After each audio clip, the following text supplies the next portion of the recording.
여기 앉아 계신 분들은 거의 기억하고 있을 겁니다. 아주 오래전에 어떤 회사의 상품 선전에 이런 게 있었습니다. 순간의 선택이 10년을 좌우합니다. 기억나시죠? 이거 기억나는 사람은 좀 오래된 사람들입니다. 성경에는 판단을 잘못해서 10년이 아니라 수십 년을 고생하다가 결국에는 실패한 인생들이 많이 나옵니다. 40일 동안 가나안을 정탐하고 돌아온 12명의 정탐꾼이 있었습니다. 그 가운데 10명이 부정적인 보고를 했습니다. 가나안 사람들은 크고 강대한데 우리는 그들 보기에 메뚜기 같다. 그들도 우리를 그렇게 보고 있다. 그렇게 말했습니다. 그러니까 온 백성이 그 말을 듣고 두려움에 쌓여서 밤새도록 통곡했다 그랬습니다. 차라리 우리가 애굽에서 나오지 말걸. 여기 나와서 우리는 다 죽는구나. 10명의 정탐꾼의 판단은 하나님의 약속보다는 눈에 보이는 현상만을 보고 한 것입니다. 그런데 딱 두 사람, 여호수아와 갈렙은 그런 상황을 눈앞에 두고도 하나님의 약속의 말씀을 붙잡았습니다. 그들은 옷을 찢으며 말합니다. 우리가 그들의 먹이가 아니고 그들이 우리의 밥이다. 그들의 신은 그들에게서 떠났고 여호와 우리 하나님은 우리와 함께 계시니 우리가 그 땅을 차지할 것이다. 두려워 말라고 외쳤습니다. 판단의 기준을 어디에 두느냐에 따라서 인생이 달라집니다. 오늘 우리가 읽은 마태복음 21장의 말씀을 통해서 주님은 우리에게 우리의 판단 기준을 어디게 할 것이냐 그걸 알려줍니다. 여러분, 내가 오늘 말씀을 통해서 우리 판단의 기준의 옛 틀을 벗어버리고 새 틀을 갖추어서 하나님이 만드시는 인생 작품의 축복을 받기를 주의 이름으로 축원합니다. 오늘 본문을 보니까 마침내 대제사장들과 백성의 장로들이 예수님이 성전에 들어와서 하신 모든 일에 대해서 문제 삼기 시작합니다. 성전에서 청소한 일, 병자를 고친 것, 성전에서 가르치신 것, 이런 것들에 대해서 이제 문제 삼기 시작합니다. 네가 무슨 권위로 이런 일을 하느냐? 누가 이렇게 하라고 건설을 주었느냐? 따져 묻습니다. 우리는 한 번도 허락한 적이 없는데 네가 무슨 건설로 네 마음대로 성전 안에 들어와가지고 이런 일을 하느냐? 그게 옳고 그르고 따지지 않습니다. 우리가 허락 안 냈는데 왜 하냐? 그겁니다. 사람이 살고 병고침을 받고 제산 받고 그게 관심 없습니다. 우리가 허락 안 했는데 네가 무슨 건설로 하느냐? 그게 문제 삼는 겁니다. 권위를 문제 삼는 그들에게 주님은 말씀하십니다. 만약에 내가 묻는 말에 너희가 대답하면 나도 무슨 권위로 이런 일을 하는지 대답하겠다. 그러면서 물었습니다. 요한의 세례가 하늘로부터 온 거냐 사람으로부터 온 거냐 그렇게 물었습니다. 간단한 거 아닙니까? 하늘로부터 왔으면 하늘로부터 왔다, 사람으로부터 왔다 이래야 될 텐데 이 사람들이 의논을 합니다. 하늘로부터라고 하면은 왜 믿지 않느냐 할 것이고, 사람으로부터 왔다 그러면은 이 백성들이 전부 다 요한을 선지자라고 하는데 우리를 어떻게 해코지할까 봐 두렵다 그랬습니다. 그러니까 답을 알면서도 모른다고 그랬습니다. 비겁하고 부정직한 종교 지도자들입니다. 그러자 주님은 그럼 나도 대답하지 않겠다 하고 그들의 입을 닫아버리게 만들었습니다. 주님은 이어서 포도원 주인의 아버지로 둔 두 아들의 비유를 말씀하셨습니다. 일하러 가겠다고 답하고는 가지 아니한 맏아들과 실소이다 하고 말한 다음에 뉘우치고 일하러 간 둘째 아들 중에 누가 아버지의 뜻대로 하였느냐 물었습니다. 그러자 이번에는 한치의 주저함도 없이 둘째 아들이라고 답합니다. 그렇게 답하는 대제사장과 백성의 장로들에게 주님은 아주 충격적인 말씀을 했습니다. 내가 진실로 너희에게 이르노니 세리와 창녀들이 너희보다 먼저 하느님 나라에 들어가리라. 여러분이 지금 대제사장들이고 백성의 장로들입니다. 자기들은 죄를 사하는 권세를 가졌다고 생각하고 날마다 종교의식을 치르면서 죄 없다고 생각하는 사람들입니다. 그런데 주님이 너희는 너희가 말하는 죄인이라고 말하는 세리와 창녀들보다 천국에 먼저 못 들어간다. 더 못하다고 말했습니다. 여러분, 예수님이 이 사람들을 모욕 주려고 이런 말을 했겠어요? 만약에 여러분이 나보고 목사님은 창녀보다 못해요 이러면은 그게 모욕 주려고 한 말인지 사실을 말한 건지 생각해 보십시오. 예수님은 이 사람들을 특별하게 모욕 주려고 한 게 아닙니다. 사실을 말한 겁니다. 지금까지 세상 사람과 종교인들이 가지고 있는 생각의 기준을 확 뒤집어 버리는 하느님 나라의 기준을 말씀하는 겁니다. 이 둘 중에 누가 아버지의 뜻대로 하였는가? 우리 하나님 아버지의 뜻이 하나님 나라의 기준입니다. 하나님의 뜻에 자기 생각과 기준을 맞춘 자는 하나님 나라에 들어갑니다. 그가 세리든 창녀든 하나님 나라의 기준에 맞춘 자는 하나님 나라에 먼저 들어가는 겁니다. 그러나 그렇지 않고 세상이나 자기 기준에 자신을 맞춘 자는 하나님 나라에 들어갈 수 없다는 것입니다. 그래서 우리가 농담삼아 그런 말 하지 않습니까? 세상의 성신은 다 천국에 들어갈 수 있다. 마가도 들어가고 누가도 들어가고 딱 못 들어가는 성시가 하나 있는데 그게 내가다. 내 생각, 내 기준을 가지고 하나님의 기준을 뭉개버리는 사람은 못 들어가는 겁니다. 주님께서 죄인인 세리와 창녀들보다 더 못한 자들이라고 대제사장들과 장로들을 나무랬던 것은 그 기준이 하나님의 기준이 아니었기 때문입니다.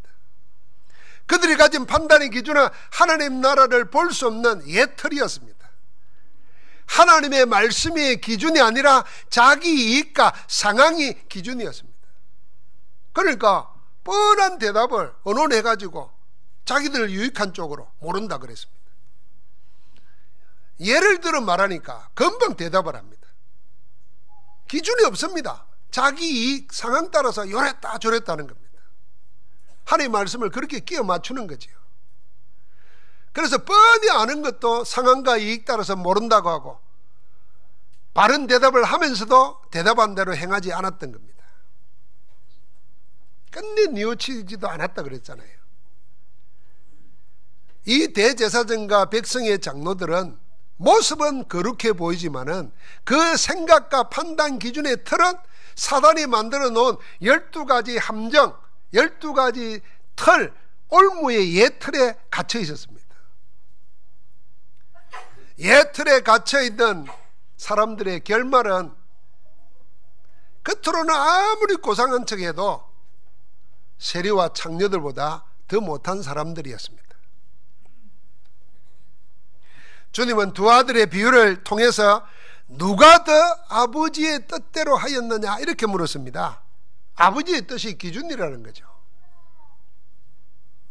입으로만 하나님의 뜻을 말하는 것이 아니라 그 뜻대로 행하였느냐 행치 않았냐 그게 기준입니다. 대제사장과 장로들은 하나님의 뜻을 알면서도 행하지 않았습니다. 대답을 하고는 가지도 않은 마다들과 같습니다.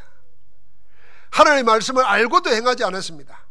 나중에는 잘못되었다는 것을 알고도 뉘우치지 않고 끝내 안 갔습니다. 안 바꾸는 거죠. 그러나 죄인인 세리와 창녀들은 싫다고 한 뒤 뉘우치고 일하러 간 둘째 아들입니다. 말이 아니라 실제 행동으로 아버지의 뜻을 따랐습니다. 처음에는 알지 못해서 몰라서 못했지만은 나중에 아버지의 뜻이 이건 줄 알고는 그 뜻대로 믿은 것입니다. 하나님 아버지의 뜻을 아는 게 문제가 아니라 아는 것을 믿느냐 믿지 않느냐, 그게 중요합니다. 처음에는 몰랐어도 나중에 알고 나서는 어떻게 했느냐, 그게 먼저입니다. 대제사장들과 백성의 장로들은 처음에도 나중에도 알았지만은 옛 틀에 다 갇혀가지고 하나님 아버지의 뜻을 받아들이지도 않고 믿지도 않고 뉘우치지도 않았습니다. 결국에는 세리와 창녀보다 못한 자라는 충격적인 말을 듣게 됩니다. 아마 이들은 그래서 예수님을 더 죽이려고 했는지 모릅니다. 사실은 예수님 모욕한 게 아니에요. 도둑놈 보고 도둑이다 이런 거는 모욕이 아니잖아요. 사실이지. 사기꾼 보고 니 사기꾼이다 이러면은 사기꾼은 막 열불 내잖아요. 그 열불 낼 일이 아니에요. 사실이에요. 혼자 사는 사람 보고 니 호랩이다, 그게 뭐 욕이 아니잖아요. 사실이지. 그것 때문에 인격 마음 상하고 할 필요가 없어요.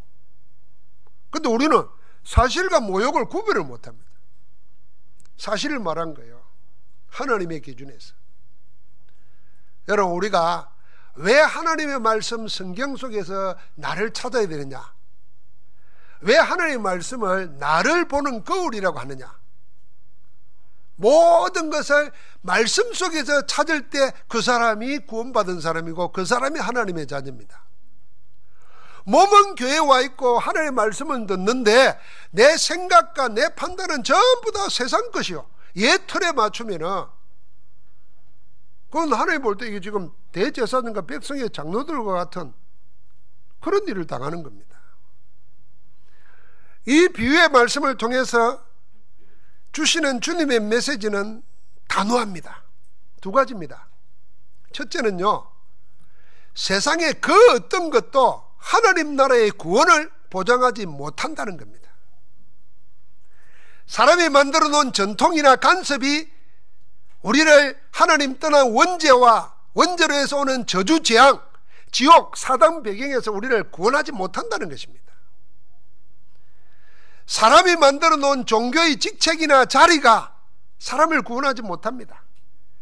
대제사장이나 장로라는 자리가 내 구원을 보장하지 못한다는 겁니다. 목사라는 자리가 내 구원을 보장하지 못한다는 겁니다. 종교가 만들어낸 규범이나 의식, 인간의 공로나 방법이 사람을 사단과 원죄와 재앙, 지옥, 저주에서 구원할 수 없습니다. 그래서 이 세상에 사람의 것은 절대로 우리의 구원을 보장해 주지 못한다는 거 알아야 됩니다. 두 번째는 우리를 구원하는 하나님 나라의 기준은 따로 있다는 것입니다. 여러분과 나를 구원하는 단 하나의 길, 그게 주님이 오늘 말씀하신 의의 도입니다.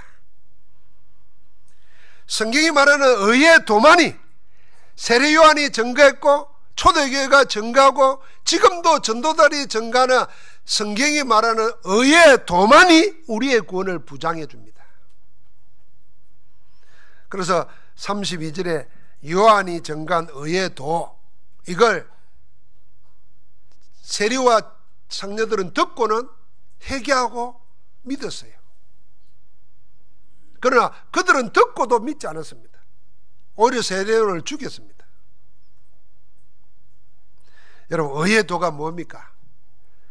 우리가 세상의 지식과 경험 수준으로 그러면은 정의 이야기합니다. 정의. 바르게 사는 것, 착하게 사는 것, 선의를 의라고 생각합니다. 성경이 말하는 의는 뭐냐 하면은 제3입니다. 의롭게 된다는 말은 정의롭게 산다는 말이 아니고 바르게 산다는 말이 아니고 제3 받는다는 말입니다. 인생을 고통과 실패, 저주와 멸망으로 몰아가는 것은 성경이 뭐라 그랬냐면은 돈이 없는 게 아닙니다. 못 배운 게 아닙니다. 정치가 잘못한 게 아닙니다. 내가 태어날 집안을 잘못 태어났기 때문이 아닙니다. 죄 때문이라는 겁니다. 하나님 떠난 원죄, 그래서 죄로 인하여 저주 재앙이 법으로 우리를 굴려 세우고 있습니다. 그걸 붙잡고 우리를 멸망으로 몰고 갑니다. 이 세상에서는 고통, 실패하게 만들고 죽어서는 영원한 지옥 멸망받도록 하는 것, 그게 사단입니다. 이 죄로 인해서 모든 실패, 저주, 재앙이 오는 것입니다. 성경은 그렇게 말합니다. 그 죄 문제를 해결받은 걸 보고 의롭게 된다는 것입니다. 의에 도는 그겁니다. 우리를 모든 실패시키고 저주 재앙 가운데 몰아넣고 죄와 사망의 법에 얽으면서 지옥으로 멸망시키는 그 죄에서부터 우리를 구원하는 도, 그게 의의 도입니다. 그 의의 도를 가리켜 우리는 복음이라고 합니다. 복음은 우리의 죄와 죄책을 그리스도께서 십자가에서 우리 인생과 인류를 대신하여 죽으심으로 모든 죄를 다 끝내버렸습니다. 우리를 어렵다 하시기 위해서 다시 살아나셨습니다. 그게 복음입니다. 십자가에서 여러분과 내 과거, 현재, 미래 모든 걸 주님이 다 담당해서 다 끝내버렸어요. 여러분과 나는 죄가 있다 없다? 없어요. 그리스도께서 끝내버렸어요. 목사님은 사실 내 말을 안 했지만 어제도 죄 짓고 지금 앉아서도 죄 짓고 있어요. 끝났습니다, 여러분. 다 이루었다 그랬어요. 세상 기준으로 보면은 내가 죄가 많아서 뭔 죄인데 뭔 죄예요? 죄가 많는 사람 죄 한번 저한테 가지고 와보세요. 무슨 죄예요? 여러분, 살인을 했어요? 사기를 쳤어요? 살인한 사람 여기 없죠? 늘 잘못된 생각 가지고 있습니다. 모든 죄, 멸망시키는 죄, 사단에게 얽매여 가지고 고통당하게 만드는 그 죄를 주님은 우리 대신 십자가에서 피 흘려 죽으심으로 다 해결하신 줄 믿습니다. 그 증거로 부활하여 지금 살아계시면서 주의 이름을 부르는 모든 자가 구원 얻도록 역사하고 계시는 줄 믿습니다. 누구든지 주의 이름을 부르는 자는 구원을 얻으리라. 지금도 그리스도는 삼주주를 멸하시고 여러분과 나를 제삼받게 하고 하나님 자녀로 살아가도록 함께 하시는 줄 믿습니다. 이 하나님의 복음인 예수 그리스도를 믿느냐 믿지 않느냐, 그게 우리의 판단의 기준이 되어야 됩니다. 여러분과 믿느냐 믿지 않느냐는 신앙과 불신앙의 결과는 분명합니다. 마가복음 16장 15절부터 16절에 보니까 믿고 세례를 받는 자는 구원을 얻을 것이요 믿지 않는 자는 정죄를 받으리라 그랬습니다. 중간지대가 없습니다. 우리를 어렵게 하는 이도 복음을 믿느냐 믿지 않느냐가 인생을 판단하는 하나님의 기준입니다. 그래서 하나님이 여러분과 나를 볼 때 어렵게 사느냐 그게 아닙니다. 그리스도 안에서 제삼 받은 자로 사느냐 안 사느냐 그걸 보는 거지, 여러분이 착하게 사느냐 악하게 사느냐 그걸 보는 게 아닙니다. 제사함 받은 자가 악하게 살 수가 없어요. 여러분, 정의롭게 사느냐 부정부패하며 사느냐 그게 아닙니다. 제사함 받은 자로 사느냐 제사함 받지 못한 자로 사느냐 그게 기준이라니까. 복음 없는 세상이나 복음 모르는 종교가 만들어 놓은 기준은 하나님의 기준과는 다른 기준입니다. 하나님의 말씀과는 다른 기준입니다. 그리스도의 복음과도 다른 기준입니다. 그래서 다른 기준은 틀린 기준입니다. 다른 기준, 틀린 기준을 판단 기준으로 삼은 사는 것은 전부 복음이 아닙니다. 복음을 판단 기준으로 삼지 않으면 옳은 것 같지만은 맞지 않습니다. 주님이 지금 그걸 말한 겁니다. 그러니까 여러분 오해하지 말아야 됩니다. 주님이 성질이 참 안 좋구나. 어떻게 사람을 그렇게 모욕 줄 수가 있나. 어떻게 종교인을 말해요. 대제사장이에요. 오늘 같으면 그냥 목사가 아니에요. 개신교 같으면 원로 목사 총회장, 존경받는 분. 천주교 같으면 추기경 교황을 말합니다. 거기 백성의 장로들은 여기 장로님들을 말하는 거예요. 창녀보다 못하다 그랬어요. 그 예수님 모욕 준 말이 아니라니까요. 판단 기준이 틀린 데 있으니까 그거 틀렸다고 사실을 말하는 겁니다. 판단 기준이 복음으로 되어 있지 않으면 하나님의 기준에 안 맞기 때문에 아무리 깨끗한 것처럼 보이고 옳은 것처럼 보이도 다 아니라는 것입니다. 그러니까 여러분, 내가 그 눈으로 봐야 됩니다. 대제사장과 백성의 장로들은 전부 하나님의 말씀인 복음을 저버리고 조상들의 유전과 사람의 전통을 금가옥조처럼 붙잡고 살았습니다. 다르고 틀린 기준을 가지고 모든 걸 판단하는 겁니다. 그게 바뀌지 않는 한 천국에 못 들어갑니다. 그래서 주님이 세리와 창녀들보다 못하다고 일갈하신 겁니다. 여러분은 무엇으로 사람을 판단하고 무엇으로 주위에 일어나는 사건을 보고 무엇으로 내게 일어나는, 자신에게 일어나는 일들을 판단합니까? 항상 여기에 우리가 예틀에 다 얽매여요. 그러니까 주님은 예틀을 깨버렸는데 우리는 그 깨진 것을 일일이 주내가지고 다시 붙인다니까. 문화재 복원하듯이 예틀을 끼워 맞추고 있어요. 그래가지고 그걸 골동품이라고 좋아하고 앉았어요. 여러분, 깨진 것 주지 마시기 바랍니다. 하나님 만들어 놓은 새 것 찾아야 됩니다. 여러분의 판단 기준은 그리스도의 복음입니까? 사람이 만들어 놓은 전통 간섭입니까? 여러분의 판단 기준은 말씀의 약속입니까? 아니면 조금 있다가 변하고 말 상황입니까? 여러분, 저는 사람과의 관계되는 모든 일들은요, 시간 조금 지나면요, 그거 참 우스운 겁니다. 아무것도 아닙니다. 조금 철들면요, 그거 부끄러운 겁니다. 조금 더 우리가 성령 충만하면요, 그거 우스운 겁니다. 그거 웃고 넘어갈 겁니다. 그런데 눈앞에 보이는 그게 영원히 안 변할 것처럼 생각해주고 생명 걸고 싸웁니다. 우리 이런 말 들으면 안 돼요. 뭐 정치인들은 끄떡하면 목숨 내놓고, 이번에는 대단한 여자 나왔어요. 목숨 내놓고 재산 내놓고 국회의원직 내놓고, 야, 그런 막말하면 안 돼요. 그러니까 막 노는 사람마다 월급 조금 더 올리고 결사가고 막 죽음을 걸고, 대한민국 따라보면 전부 다 그런 현수막이에요. 우리 동네 쓰레기 소각장 못 들어온다, 목숨 건다 이러고 막 목숨이 100개라면 맨날 걸어야 돼요. 하나뿐이라는 거 알아야 되는데. 그 전부 다 변하고 말 것입니다. 그러니까 여러분, 사람과의 관계되는 걸 크게 고민하고 염려하지 마십시오. 주님께 맡기면 다 지나가면 그냥 웃기는 겁니다. 웃기는 거예요. 웃기는 거예요. 여러분, 부부싸움 하고 나면 한 이틀만 지나면 짜장면 같이 먹고 나면 그 우스운 거잖아요, 그거. 여러분 앞에 닥치고 있는 그 뭐 경제 문제, 건강 문제 좀 기다려 보세요. 조금만 지나면 그 아무것도 아닙니다.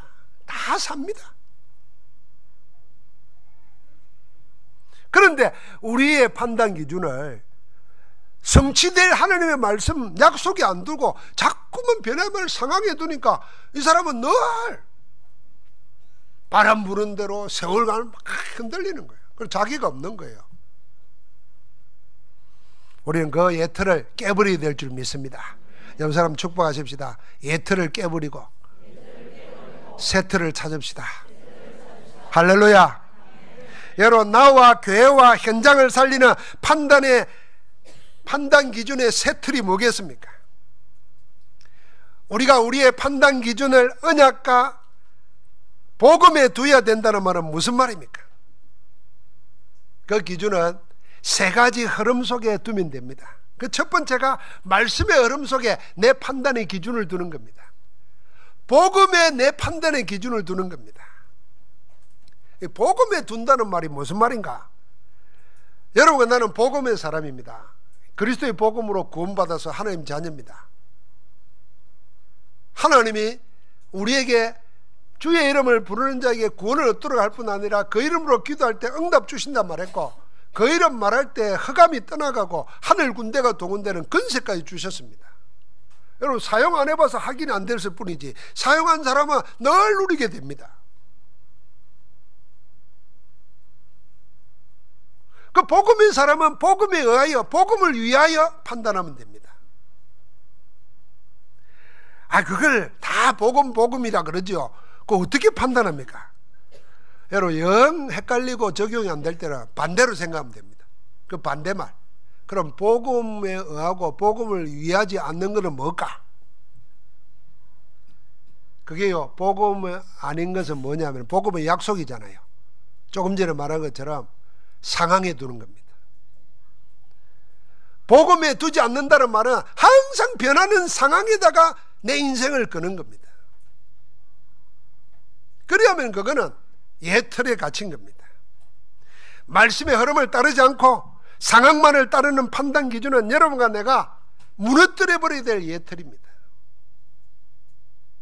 그래서 여러분, 말씀 받을 때 우리는 말씀의 종교지 않습니까? 말씀으로 우리는 하나님을 만나는 겁니다.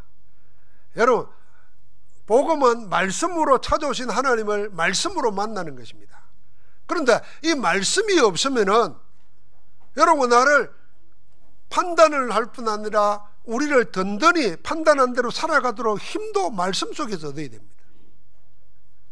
그런데 말씀이 내가 듣는 적이 없어요. 말씀을 쉽게 말하면 외운 것도 없어요. 말씀을 묵상해 본 적도 없어요. 그럼 여러분과 내가 뭘로 살아가야 됩니까? 그럼 당연하지요. 말씀 아닌 다른 것으로 삽니다. 여러분, 그게 나를 인도할 것 같습니까? 절대로 그러지 못합니다. 그래서 내 판단의 새 틀은 뭐냐? 말씀의 흐름 속에 내 인생을 둔다. 여러분, 뭘 결정해야 될 때, 할까 말까 할 때요, 분위기 따라 하지 말고 상황 따라 하지 마세요. 말씀 응답 받고 하시기 바랍니다. 여러분, 보십시오. 세상 일을 하는데 경기가 안 좋습니다. 그러면 아무 철학이 없는 사람은 남이 하는 거 다 합니다. 남이 노래방 하면 노래방하고, 식당 하면 식당하고, 남이 문 닫으면 다 문 닫고. 그런데요, 그렇게 무너지는 시대에도 되는 데는 꼭 있습니다. 그 어떤 사람이 되겠습니까? 되는 데는 따로 있다니까요. 다 식당 문 닫는데 백종원 씨는 식당 가지고 돈 벌어요. 참 희한하더만. 그 사람이 골목 식당 가가지고 해주는데 보니까 안 되는 사람은 전부 다 쥐고집이 있더만, 안 되도록 하더만. 그런 사람들 먹고 사는 게 장난이 아니죠. 되겠습니까? 그러니까 절대로 변해버리는 상황에 두면 안 돼요. 약속의 말씀 붙잡고 결단하면 됩니다. 하나 마냐? 결혼도 마찬가지요. 결혼할 거냐 말 거냐, 세상 분위기 따라가서 안 하면 손해봐요. 옛날에는 둘도 많다 하나만 놓자 따라 하다가 지금 이 모양 된 거 아닙니까? 지금은 또 이제 안 한다니, 결혼을. 그러니까 또 안 한다? 나중에 보십시오. 또 다 하려고 그러면 이제 늦었어. 힘도 없어. 누가 오지도 않아 이제. 그러니까 절대로 안 돼. 약속 붙잡고 해야 돼요. 그게 판단 기준 돼야 됩니다. 내가 말씀의 흐름 따라가겠다. 두 번째는 뭐겠습니까? 응답의 흐름 속에 있어야 됩니다. 기도 응답을 기다리면서 응답 따라가는 것이 성령의 인도 따라 사는 것입니다. 여러분, 성령의 인도 따라 가지 않고 기도 응답 따라 가지 않는 거, 그건 뭐겠습니까?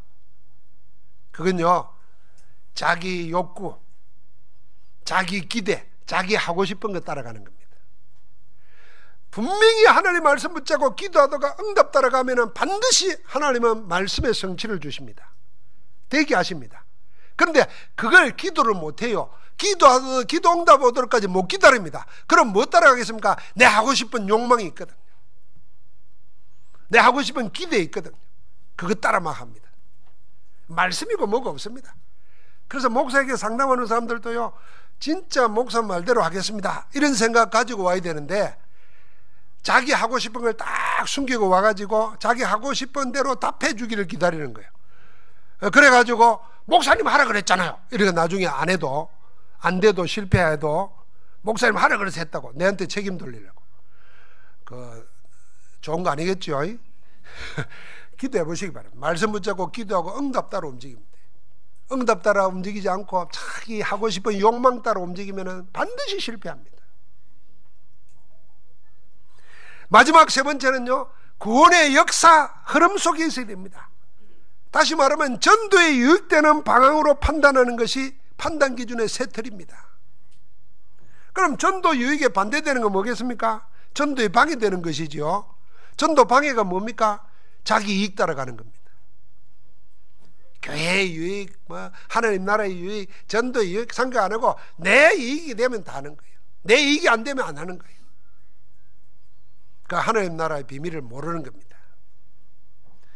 우리의 판단 기준을 복음과 기도 응답과 전도에 유익되는 방향 속에 두면은 이 땅을 사는 동안에 여러분과 나에는 어떤 일이 생기냐? 하나님 나라의 비밀이, 천국의 축복이 일어나는 것입니다. 그래서 작은 걸 심었는데 100배, 60배, 30배의 결실을 맺게 되고, 남의 밭을 갈다가 그 밭을 다 사고도 남을 만큼 부활을 발견하게 되는 겁니다. 안 해본 사람은 모르는 거예요. 그래서 올해 여러분과 내가 뭐 하냐면, 우리가 지금까지 가지고 있는가, 그동안 복음 없이 살아온 예틀, 이건 불신자입니다. 그런데 우리가 복음 가지고 있으면서도 복음 아닌 예틀 가지고 있거든요. 아까 말한 것처럼 다시 복원시킨 예틀, 그걸 깨버려야 됩니다. 그리고 하나님의 말씀 속에 하나님이 오늘도 여러분과 나를 이 땅에 하나님 나라의 주역으로, 본보기로, 모델로 세우시는데 거기에 맞는 세틀을 찾아내는 겁니다. 복음의 세상은 세틀로 이루어집니다. 여러분과 나는 복음이 모든 것이라고 신앙 고백하는 자들입니다.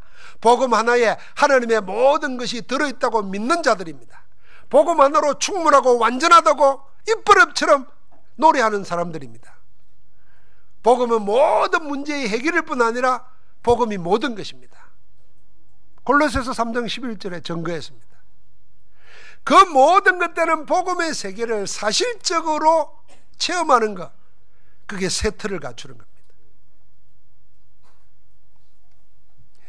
예틀을 깨버리고 세틀을 가질 때 하나님 나라 비밀인 이 엄청난 복음의 세계가 여러분과 내 앞에 펼쳐집니다.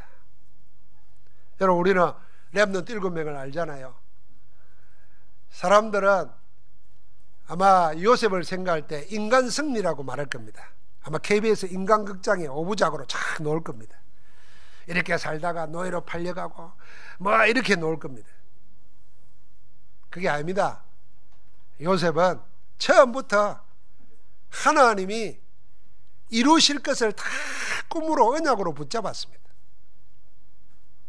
그 언약을 붙잡고 살았습니다. 반대되는 일이 나왔습니다. 그 꿈 언약과는 정반대되는 일이 일어났을 때 그는 그 속에서 복음의 세계를 봤습니다. 그래서 노예가 아니라 하나님이 내 집을 떠나가지고, 아버지 품을 떠나가지고 넓은 세계로 보내는구나, 그것도 세계 최강대국으로, 이렇게 본 겁니다. 이건 놀라운 일이지요. 하나님께서 복음의 세계를 보게 만들었어요. 그러니까 다윗은 왕으로 기름 붓고 난 다음에 일어나는 사건, 문제, 국가적인 어려움도 전부 다 뭐냐면 복음의 능력, 그리스도의 능력, 하나님의 능력이 드러날 때다 봤습니다. 그래서 골리앗 앞에 돌멩이 5개 들고 담대히 나간 겁니다. 도전할 수 있는 힘이 생긴 거예요. 여러분, 우리에게는 어려움이 있습니다. 그 어려움을 이기려면 힘이 있어야 됩니다. 그러나 우리가 지금까지 세상 살아오면서 가지고 있는 그것 가지고는 절대로 지금의 문제를 못 이깁니다. 그래서 위로부터 오는 힘을 얻어야 됩니다. 힘을 얻을 수 있는 길이 뭡니까? 말씀과 기도 속에, 예배 속에서 하나님은 주십니다. 그런데 여러분, 내가 예배, 기도, 말씀이 없으면요, 발악을 해도 안 됩니다. 왜요? 하나님이 그렇게 하시겠네요. 초대교회는 전부 다 3가지 언약으로 세트를 갖췄습니다. 그게 138입니다. 오직 그리스도, 같이 합시다. 오직 그리스도, 오직 하나님 나라, 오직 성령. 여기 이것을 새 틀로 가졌습니다. 이 안에서 인생의 기둥을 탁 잡았습니다. 그게 21가지 삶의 본질입니다. 그걸 예배와 말씀과 기도로 누렸습니다. 그게 그들의 5가지 기도였습니다. 그걸 자기 업에 연결시켰습니다. 그게 7달란트입니다. 그 눈으로 세상을 봤습니다. 그게 9가지 포인트입니다. 그러니까 세상을 따라가는 게 아니라 세상을 살리게 됩니다. 그게 전도 전략입니다. 전도 제자의 삶 62가지가 그 속에서 노는 겁니다. 하나님은 우리에게 이 세트를 주셨습니다. 지금도 하나님은 말씀을 성취하고 계십니다. 지금도 우리의 기도에 응답하고 계십니다. 지금도 예수는 그리스도로서 구원의 역사를 이루고 성취하고 계시는 줄 믿습니다. 사단이 만들어 놓고 거기에 길들여버린 나의 예틀, 교회의 예틀, 현장의 예틀 다 깨부수시기 바랍니다. 그리고 하나님이 여러분과 나에게 하나님 나라 복음의 세계를 누릴 수 있도록 세트를 준비해 놨어요. 오늘 그거 붙잡고 새로운 시대에 주역되기를 주의 이름으로 축복합니다. 하나님 감사합니다. 우리를 하나님 나라의 복을 누릴 수 있는 세트를 마련할 수 있도록 말씀 주심을 감사합니다. 말씀의 흐름 속에, 기도 응답의 흐름 속에, 구원 역사의 흐름 속에 나와 교회와 우리의 현장이 있도록 축복하시니 감사합니다. 사단이 만들어 놓은 12가지 함정 틀에서 완전히 벗어나서 그리스도 안에서 새 틀로 복되게 하옵소서. 우리의 판단이 전부 다 복음 안에서 이루어지는 완전한 것 되도록 저들을 축복하옵소서. 그리스도 예수 이름으로 기도하옵나이다. 아멘.